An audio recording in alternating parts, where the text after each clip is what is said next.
आसिफ हारून साहब, आपकी बड़ी महारत है, आप बहुत ही इंपॉर्टेंट पोजीशन पे फर्गूसन के साथ आप सीनियर पार्टनर। ये बताइए कि कितना क्या मुश्किल था अगर हुकूमत को मिसाल के तौर से 400 बिलियन एडिशनल आईएमएफ को सेटिस्फाई करने के लिए जनरेट करने थे, तो क्या ये मुश्किल काम था?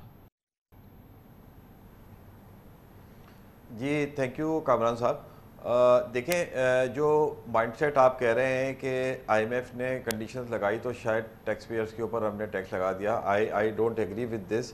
In fact the original finance bill जब 9 जून को पेश किया गया था उसमें भी एक्चुअली यही माइंडसेट प्रिवेल कर रहा था कि हमने जो है वो कोई एफर्ट नहीं करनी towards documentation and towards taxing those who are not paying the taxes. तो एक्चुअली ये रिफ्लेक्शन है, जो अमेंडमेंट्स आई हैं आईएमएफ के वजह से भी, वो एक्चुअली रिफ्लेक्ट कर रही हैं जो ओरिजिनल माइंडसेट था जो 9 जून को था। अनफॉर्चुनेटली बेसिकली देखें, बहुत सारी ऐसी आसान चीज़ें थी जो आपने सर कहा कि उनको हम बहुत आसानी से उसके ऊपर हम टैक्स लगा के हम जो है वो एग्जिस्टिंग टैक्स पेयर्स का बर्डन कम कर सकते थे। जैसे फॉर एग्जांपल मैं आपको बताऊं कि आज रिटेलर्स के ऊपर मिनिमम टैक्स 0.25% है, और 0.25% को आप ट्रांसलेट करें विच रिफ्लेक्ट्स दैट कि क्या उनका प्रॉफिट मार्जिन क्या 1% है? आसिफ हारून साहब, रिटेलर का यानी कि जो कारोबार कर रहा है उसको टैक्स है 0.25%, मुझ पर है 35%। यही सिचुएशन है। जी बिल्कुल, 0.25% ऑफ द टर्नओवर जो है वो उनको मिनिमम टैक्स है, वहां से ये भी टैक्स नहीं आ रहा, मगर किताब के अंदर 0.25 भी नहीं आ रहा। अल्हम्दुलिल्लाह 0.25 भी नहीं आ रहा। जी बिल्कुल, और उसको कोई पूछ भी नहीं रहा। जी बिल्कुल, जो आप देख लें और कह रहे हैं कि हम आरटीओ हम इंशाल्लाह इनसे मीटिंगें करेंगे, फिर इनसे पूछेंगे, और हम पे लगा दिया मजीद।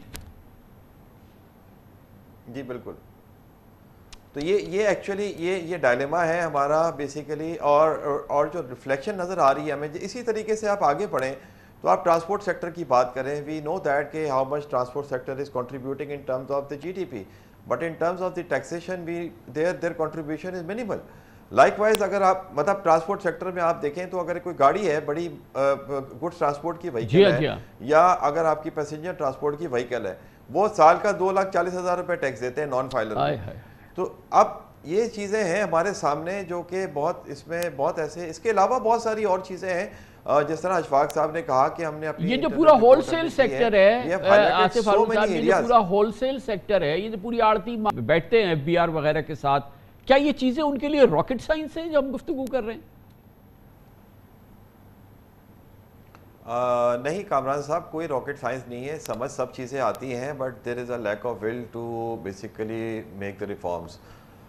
मतलब आप देखें बहुत सारी ऐसी सजेशंस भी थी हमारी जिसका कोई रेवेन्यू इम्पैक्ट नहीं था, कोई नेगेटिविटी नहीं थी, मिसाल के तौर पे चीज़ें जो हैं वो चीज़ें करने को तैयार नहीं है। जैसे फॉर एग्जांपल अगर हम बात करें तो जिस तरह रिफंड्स होते हैं, रिफंड्स में हमने कहा कि टाइम पे रिफंड नहीं मिलते, हमने कहा कि यार आप रिफंड जो है वो 60 दिन के बाद अपील इफेक्ट जो उसका आईआरएस के ऊपर है वो रिफंड का ऑर्डर खुद ब खुद आ जाना चाहिए। अगर अपील इफेक्ट किसी को नहीं मिल रहा तो हमने कहा कि यार उसको टैक्स ऑफिसर के पीछे भागना ना पड़े, वो आईआरएस के ऊपर जो भी 2 महीने का टाइम है या 1 साल का टाइम है, उसके बाद उसका अपील इफेक्ट खुद ब खुद जो है वो पॉपुलेट हो जाना चाहिए। तो बहुत सारी ऐसी सजेशंस थी जिसका रेवेन्यू में कोई नुकसान ही नहीं था। अब बोनस शेयर्स के ऊपर हमने उनको बहुत समझाया कि बोनस शेयर्स के ऊपर आप टैक्स लेके आए हैं, उल्टा आपको नुकसान होगा, इससे बेसिकली तो टैक्स अवॉइडेंस और बढ़ जाएगी आपकी, मगर वो बात आई थिंक समझ में नहीं आ रही है एफबीआर को। तो अब इसमें तो अब कुछ मुझे समझ नहीं आती कि उनका समझ में तो लगता है कि ये आ रही है बात उनको कि यार ये बातें जो हैं ये सही कर रहे हैं, but unfortunately there is a lack of will that के ये चीज़ें जो हैं वो हमने सही नहीं करनी पर्पसफुली। तो अगर जो इस वक्त एफबीआर का जो गौहर एजाज साहब, ये फरमाइएगा कि अगर पाकिस्तान में रफली 2 million 2.5 million active tax payer हैं जो कि रीजनेबल टैक्स दे रहे हैं सिर्फ इस 22 करोड़ के 23 करोड़ के, आसिफ हारून साहब, बेसिक रिस्पॉन्सिबिलिटी या blame rest with the FBR?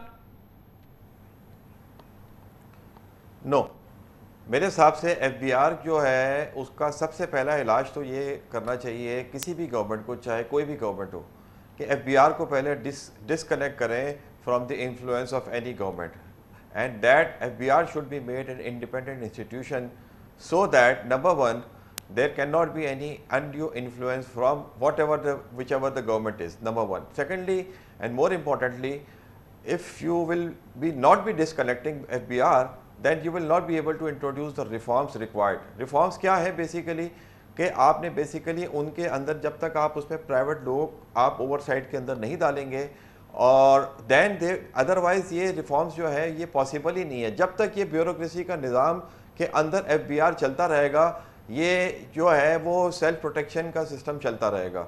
तो सबसे मेरा हिसाब से पहला मेजर स्टेप यही है कि FBR को जो है वो डिसकनेक्ट करना चाहिए from the government system and FBR should be an independent body first of all.